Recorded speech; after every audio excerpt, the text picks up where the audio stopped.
नमस्कार। मुंबई से फिर एक बार आपके सामने मैं हूं रविंद्र जैन। देश और जनता के हित में सदैव तत्पर बात करने वाला, बिंदास और बेबाक, कुछ सच्चाई के आधार पर, कुछ हकीकत, कुछ आंखों देखा और कुछ आपकी राय से।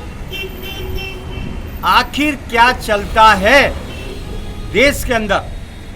नेताओं की मनमानी। जनता का सिर्फ इतना सा अधिकार है कि आप वोट दीजिए। और मजे की बात देखिए, आपका अधिकार है वोट देने का, माना कि आपका अधिकार है वोट देने का, लेकिन जब हम वोट देने जा रहे हैं तो वहाँ पर सुविधा ही नहीं है। धूप में खड़े हुए हैं, इसीलिए वोटिंग 25 से 30% या 40% हुई। पब्लिक को सुविधा ही नहीं है। पब्लिक का वोट लेना है और सुविधा बिल्कुल नहीं है। धूप में आदमी तप रहा है। इनको जिताने के लिए, नेताओं के लिए हम लाइन में लगेंगे, लाइन में बिना खाए पिए लाइन में लगेंगे इनके लिए। और क्यों लगेंगे लाइन में? जनता का दिमाग फिर चुका है कि आने वाले समय के अंदर अगर इन्होंने इसी तरीके से हरकत की, नेताओं ने खुद गाड़ियों में घूमेंगे और जनता के लिए कोई सुविधा नहीं, लाइन में खड़ा कर देंगे धूप में तपते हुए, तो आने वाले टाइम के अंदर जनता की राय है, मेरी नहीं, जनता की राय, आपको वोट देने के लिए उतरेंगे ही नहीं, आपको वोट देंगे ही नहीं। देखिए क्या होता है आगे। वोट देने के लिए जनता हैरान कर दिया जनता को।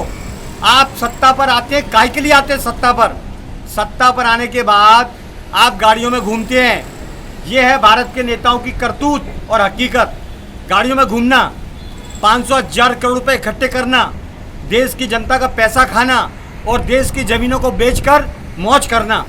माफिया है माफिया। माफियाओं को पकड़ने की जब बात आती है तो मालूम पड़ता है कि नेताओं के हाथ हैं। इनको बचाने में नेताओं के हाथ है, तो पुलिस भी क्या करेगी? इसलिए पुलिस को सब मालूम है कि कहाँ कहाँ ड्रग्स बिकता है, कौन कौन ड्रग्स का बड़ा सौदागर है और कहाँ कहाँ ये पैसा इकट्ठा होता है। पुलिस सब जानती है, लेकिन पुलिस कार्रवाई इसलिए नहीं करती क्योंकि नेता ड्रग्स के पार्टनरों से पार्टनरशिप में बड़े भागीदार हैं। ये सच्चाई एकदम। माफियाओं से मिले हुए नेता, क्योंकि नेता इस समय भारत का सबसे बड़ा माफिया है। 99% हम बोलते हैं माफिया, गुंडे, बदमाश, कुछ नहीं। सबसे बड़े, ज़्यादातर, अधिकतम नेता ही गुंडे हैं और माफिया हैं। ये है सच्चाई। बहुत कम नेता ऐसे हैं भारत के जो ज़मीन पर चलते हैं, ईमानदारी से काम करते हैं और देश हित में काम करते हैं। ये सच्चाई है। क्रांतिकारी लोगों को मरवाने वाले भारत के 99% नेता, गुंडों का सपोर्ट करने वाले 99% नेता, क्योंकि पैसा खाते हैं। ये पैसे के नंगे भूखे, ये पैसा खाते हैं, देश को खाते हैं। इन्हें जनता से कोई लेना देना नहीं। पब्लिक चुनेगी अब नेता कि किस आदमी को खड़ा किया जाए। और आने वाला टाइम ऐसा आएगा कि पब्लिक ही चेहरा देख के खड़ा करेगी कि इस व्यक्ति को खड़ा करा जाए और इस व्यक्ति को हम जिता के लेके आएंगे। यहाँ तो गुंडे बदमाश खड़े हो जाते हैं जिनके ऊपर केस है 50-50, 100-100, वो चुनाव लड़ते हैं। तो क्या देश का भला करेंगे? गुंडे जब चुनाव लड़ेंगे तो देश को लूटेंगे, देश की जनता को लूटेंगे। हजारों केस लगे हुए लोगों के ऊपर, नेताओं के ऊपर, और वो चुनाव लड़ते हैं। क्या हो गया है भारत के संविधान को? जो राजा महाराजाओं का शासन था वो बड़ा मजबूत था। गुंडे हों, बदमाश हों, देश को नुकसान पहुंचाने वाले, उन्हें काट देते थे, मार देते। लेकिन यहाँ उल्टा हो गया। अभी कलयुग है ना, यहाँ सत्ता पर ज़्यादातर नेता ऐसे बैठे हैं जो माफियाओं के गैंग से मिले हुए हैं। भारत को नशेड़ी बना दिया। चलिए बम्बई में आ जाइए आप। हर स्टेशन के बाहर नशे के कारोबार खुलेआम, उसमें महिलाएं शामिल हैं, आदमी औरत शामिल है। और ये बात पुलिस को मालूम है, लेकिन पुलिस कार्रवाई इसलिए नहीं करेगी क्योंकि नेता मिले हुए हैं। ये सच्चाई है। हमें मारो, हमें कोई फर्क नहीं पड़ता। एक मरेगा, हजारों पैदा होंगे। आपकी औकात नहीं है। आप कायर लोग हो जो सच बोलने वाले को फंसाते हो। ऊपर देर है, अंधेर नहीं है। अरे शर्म आनी चाहिए आपको कि भारत को और मुंबई का एक आर्थिक नगरी है, उसको नशेड़ी बना रहे हो आप। जगह जगह नशे के कारोबार हो रहे हैं खुलेआम, और नीचे के स्तर के लोग, चाहे वो नेता हो या वो डिपार्टमेंट हो, खुलेआम रिश्वत खा रहा है। उनसे यारी दोस्ती कर रहा है। हम वीडियो नहीं निकालेंगे किसी का, ना हम आपको जानकारी देंगे, ये आपका काम है। आप काय के लिए आपने वर्दी पहनी और काय के लिए ड्यूटी पर आए आप पैसा कमाओ। आपका अगर पैसा कमाना ही ये काम है तो वर्दी उतार दो। आप ड्रग्स बेचो, आप भी पैसा कमाओ। आपको बड़ा आदमी बनना है।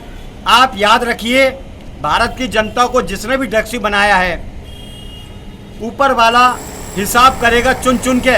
आपके वंश का विनाश करेगा चुन चुन के, क्योंकि ऊपर बराबर कैमरा सही काम करता है।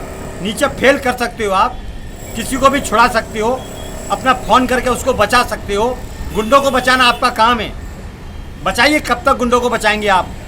माफियाओं से मिले हुए नेता ज़्यादातर और डिपार्टमेंट रिश्वत खा के उन लोगों को छोड़ता है जो गलत काम करते हैं। तो बचाइए। कब तक बचाएंगे? आपकी भी औलादें, एक दिन ऐसा आएगा आप तड़पेंगे, आपकी आंखों में आंसू होगा और आपकी औलादें ये शिकार होंगी, नशेड़ी बनेगी। जैसा कर्म करोगे फल भी वैसा मिलेगा। थूक थूक के छत्रपति शिवाजी महाराज टर्मिनल को, ऐसी विरासतों को जिन्हें बचाना चाहिए, खा खा के, हफ्ता खा खा के वो सब विरासतों को वहाँ अड्डा बना दिया है। फेरी वालों का अड्डा बना दिया है छत्रपति शिवाजी महाराज टर्मिनल को, बाजारों को। ऐसी बहुत सारी जगह हफ्ता खा रहे और खूबसूरत जगह को बदसूरत कर रहे हैं। ये हाल हो चुका है आर्थिक नगरी मुंबई का। अभी नाम हो गया खाली आर्थिक नगरी। यहाँ आर्थिक नगरी में सिर्फ वसूली होती है, ये बन गया सिस्टम। और यहाँ के नेता ज़्यादातर काम करने में इंटरेस्ट नहीं रखते हैं, माल में इंटरेस्ट रखते हैं। देश को बचाइए, ऊपर वाला मदद करेगा आपकी, वरना जैसा कर्म करोगे फल भी वैसा मिलेगा। अति का अंत निश्चित है। यह हाल होगा फिर आपका भी क्या हाल होगा वो ऊपर वाला करेगा। आप जनता को मारेंगे, जनता को नशेड़ी बनाएंगे, आपकी औलादें भी नशेड़ी बनेगी। आप देखें ना देखें वो तो भगवान भरोसे है, लेकिन आपका भी बुरा हाल होगा। चलिए, जनहित में तय काफ़ी है। मैं हूँ रविंद्र जैन। जय हिंद।